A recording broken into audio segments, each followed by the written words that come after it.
राजस्थान में दौसा की लोकसभा सीट भी इन दिनों काफी चर्चा का विषय बनी हुई है।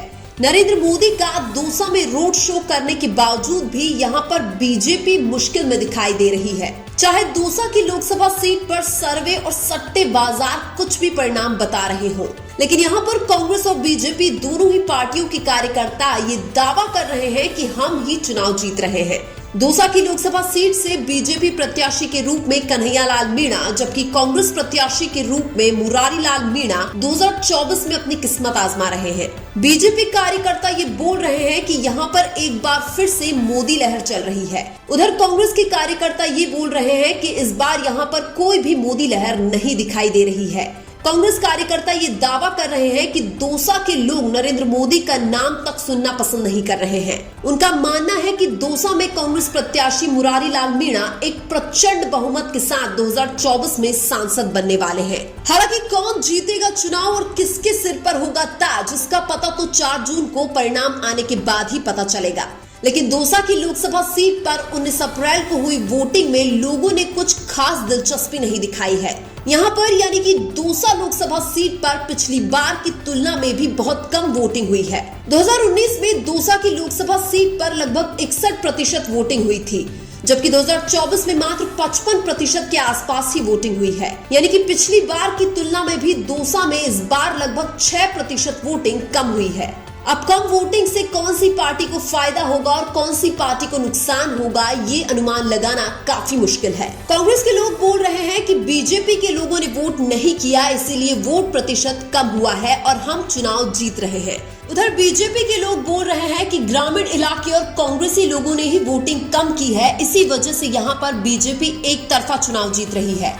पिछली बार दौसा से मुरारीलाल मीणा की पत्नी सविता मीणा बीजेपी की जसकौर मीणा के सामने चुनाव हार गई थी।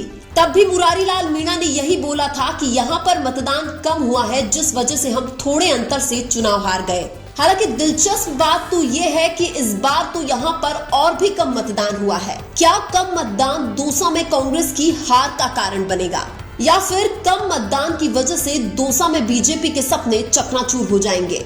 एक तरफ बीजेपी के कन्हैयालाल मीणा को किरोड़ीलाल मीणा का साथ मिला है, वहीं दूसरी तरफ कांग्रेस के मुरारीलाल मीणा को सचिन पायलट का साथ मिला है।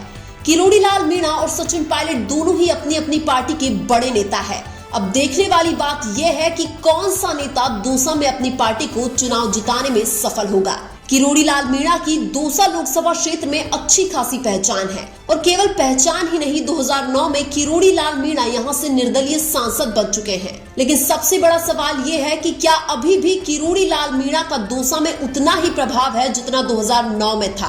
क्या अभी भी दौसा के लोग किरोड़ीलाल मीणा की उतनी ही बात मानते हैं जितनी 2009 में मानते थे? हालांकि किरोड़ीलाल मीणा की जिस मीणा समुदाय पर सबसे अच्छी पकड़ थी, वो इस समय बीजेपी से नाराज चल रहा है। उनका मानना है कि डॉक्टर किरोड़ीलाल मीणा को मेहनत के मुताबिक बीजेपी ने कोई अच्छा पद नहीं दिया है, जिसका सबक हम 2024 में लोकसभा चुनाव में बीजेपी को सिखा देंगे। अगर ऐसा हुआ तो फिर बीजेपी के कन्हैयालाल मीणा का जीतना बहुत मुश्किल हो जाएगा। उधर मुरारीलाल को जिताने के लिए जी जान लगाने वाले कांग्रेस के सचिन पायलट की भी दौसा में अच्छी पकड़ है। सचिन पायलट गुर्जर समुदाय के वोटों को कभी भी किसी भी तरफ मोड़ सकते हैं, और इसलिए कांग्रेस के मुरारीलाल मीणा को ये उम्मीद है कि सचिन पायलट के साथ देने से वो दौसा में आसानी से चुनाव जीत रहे हैं। हालांकि दौसा में इस बार जातीय समीकरण कांग्रेस की तरफ जाते हुए दिखाई दे रहे हैं। चाहे मीणा हो, गुर्जर हो, माली हो या फिर एससी समुदाय हो, इन सभी के वोट कांग्रेस को एक तरफा मिलने की संभावना है।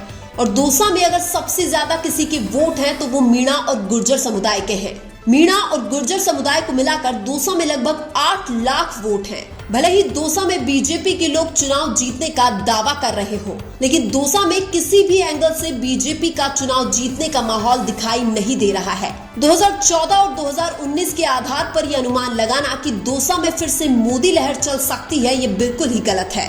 किरोड़ीलाल मीणा तक की चुनावी सभा में भीड़ नहीं आना दौसा की जनता का बीजेपी को नजरअंदाज करने का पहला संकेत है। हमारे मुताबिक दौसा की लोकसभा सीट से कांग्रेस के मुरारी लाल मीणा काफी आगे हैं और चुनाव जीतते हुए नजर आ रहे हैं। यही नहीं, तमाम सर्वे एजेंसियां भी ये ऐलान कर चुकी हैं कि दौसा की सीट बीजेपी के हाथ से निकल चुकी है। लेकिन आपको क्या लगता है, दौसा की लोकसभा सीट पर इस बार कौन जीत रहा है चुनाव? कमेंट करके जरूर बताइए। वीडियो अच्छा लगा तो लाइक कीजिए और हमारे चैनल मीणा की आवाज को सब्सक्राइब कीजिए। धन्यवाद।